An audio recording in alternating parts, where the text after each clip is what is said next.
+1 English പരീക്ഷ എഴുതാൻ പോകുന്ന പലർക്കും ഒരു സംശയം ഉണ്ടാവും, സാർ എനിക്ക് ഇംഗ്ലീഷ് വളരെ നന്നായിട്ടൊന്നും അറിയില്ല, ഇംഗ്ലീഷ് എങ്ങനെ ഉപയോഗിക്കണം, നല്ല നല്ല വാക്കുകളും കാര്യങ്ങളൊന്നും അറിയില്ല.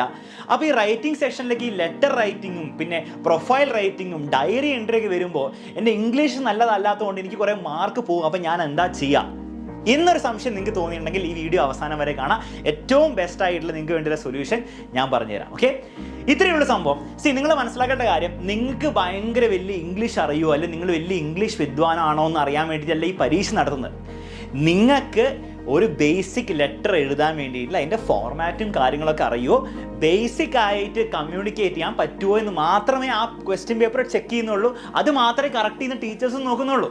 അതുകൊണ്ട് തന്നെ നിങ്ങൾ ആദ്യം നിങ്ങളുടെ കറക്റ്റ് ആക്കേണ്ടത് എന്താണ്, ഓരോ റൈറ്റിംഗ് സെക്ഷനിലെ ഡിസ്കോഴ്സിൻ്റെ കറക്റ്റ് ആയിട്ടുള്ള ഫോർമാറ്റ് ആണ്. ഓക്കെ, അതായത് പ്രൊഫൈൽ റൈറ്റിംഗ് എങ്ങനെ എഴുതണം, ലെറ്റർ എങ്ങനെ എഴുതണം, ഡേറ്റ് എവിടെ എഴുതണം, ടു എവിടെ എഴുതണം, ഫ്രം എവിടെ എഴുതണം, അവസാനം എന്താണ് എഴുതേണ്ടത്, ഡിയർലി ആണോ യോസ് ഫെയ്ത്ത്ഫുള്ളി ആണോ, അതൊക്കെ കറക്റ്റായിട്ട് എല്ലാത്തിൻ്റെയും ഫോർമാറ്റ് പക്കയാക്കുക.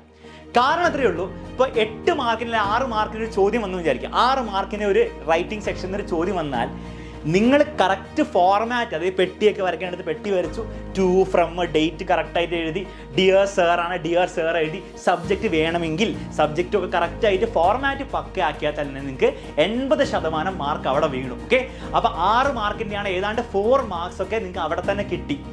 ബാക്കി 2 മാർക്കേ ഉള്ളൂ നിങ്ങൾ എന്താണ് എഴുതുന്നത്, ഒരു കണ്ടന്റ് ഉണ്ടാവുമല്ലോ, ആ കണ്ടന്റ് കിട്ടാൻ പോകുന്നുള്ളൂ. ഓക്കെ, അതിനെ നിങ്ങൾ മനസ്സിലാക്കേണ്ട കാര്യത്തിലേ ഉള്ളൂ, നിങ്ങളുടെ ഇംഗ്ലീഷിൻ്റെ വലിയ സ്കിൽസ് ഒന്നും അല്ല ആരും നോക്കാൻ പോകുന്നത്. നിങ്ങൾക്ക് ലെറ്റർ ടു ദി എഡിറ്റർ ആണ് വന്നതെങ്കിൽ ആ എഡിറ്ററിനോട് എന്തോ ഒരു സാമൂഹിക പ്രശ്നത്തിനെ പറ്റി കമ്മ്യൂണിക്കേറ്റിനായിരിക്കുമല്ലോ പറഞ്ഞിട്ടുണ്ടാവുക. അത് നിങ്ങൾ എന്ത് ചെയ്യുക, സാധാരണ ഇംഗ്ലീഷിൽ ബേസിക് ആയിട്ട് ഇംഗ്ലീഷിൽ വൃത്തിയായിട്ട് കമ്മ്യൂണിക്കേറ്റ് ചെയ്യും. ഇങ്ങനെ ഒരു പ്രശ്നമുണ്ട്, ആ പ്രശ്നം താങ്കളുടെ നോട്ടീസിൽ കൊണ്ടുവരാൻ വേണ്ടിയിട്ട് ഞാൻ എഴുതുന്ന ലെറ്ററാണ് എന്ന് പറഞ്ഞ് ബേസിക് ഇംഗ്ലീഷിൽ നിങ്ങൾ എഴുതി വെക്കുക. അതിൽ ഭയങ്കര ടഫ്, ഭയങ്കര കട്ടി വേർഡ്സ് ഒന്നും കേട്ടേണ്ട ഒരു ആവശ്യമില്ല. കാരണം അതിനൊന്നും നിങ്ങൾക്ക് എക്സ്ട്രാ മാർക്ക് കിട്ടാൻ പോകുന്നില്ല. ആ ഒരു കമ്മ്യൂണിക്കേഷൻ കൂടി നിങ്ങൾ കറക്റ്റ് ആക്കിയാൽ ബാക്കി 2 മാർക്ക് അവിടെ വീഴും. ഇത്രയേ ഉള്ളൂ. ഇതേപോലെ തന്നെയാണ് ബാക്കിയുള്ള റൈറ്റിംഗ് സെക്ഷനിൽ ഏത് സാധനം വന്നാലും എഴുതേണ്ടത്. ഫസ്റ്റ് ഫോർമാറ്റ് കറക്റ്റ് ആക്കുക, പിന്നെ കമ്മ്യൂണിക്കേറ്റ് ചെയ്യേണ്ട കാര്യം കറക്റ്റായിട്ട് കമ്മ്യൂണിക്കേറ്റ്, അത് ഏതാണെങ്കിലും അങ്ങനെ തന്നെ ചെയ്തു വെക്കുക കേട്ടോ. ഇനി ഈ ഫോർമാറ്റൊക്കെ സാർ എവിടെ നിന്നാണ് പഠിക്കുക, ഇതെങ്ങനെയാണ് കമ്മ്യൂണിക്കേറ്റ് ചെയ്യേണ്ട കാര്യം എങ്ങനെ പഠിക്കുക, വളരെ സിമ്പിളാണ്. നിങ്ങൾക്കറിയാം, നമ്മുടെ ഇതേ ചാനലിൽ 26-ാം തീയതി രാവിലെ മുതൽ വൈകുന്നേരം വരെ റൈറ്റിംഗ് സെക്ഷനും ഗ്രാമറും കംപ്ലീറ്റ് എല്ലാ കാര്യവും കവർ ചെയ്യുന്നുണ്ട്. അതൊന്ന് വന്ന് അറ്റൻഡ് ചെയ്താൽ നിങ്ങൾക്ക് ഫുള്ളായിട്ട് റൈറ്റിംഗ് സെക്ഷനിൽ 100% മാർക്ക് സിമ്പിളായിട്ട് വാങ്ങാം. ഓക്കെ, അപ്പോൾ എല്ലാവരെയും ലൈവിൽ പ്രതീക്ഷിക്കുന്നു. ഫുൾ പവറോടെ വരിക. മാത്രമല്ല നിങ്ങളുടെ എല്ലാ ഫ്രണ്ട്സിലേക്കും നിങ്ങൾ ഇത് എത്തിക്കുക, എല്ലാവർക്കും യൂസ്ഫുൾ ആക്കി കൊടുക്കുക.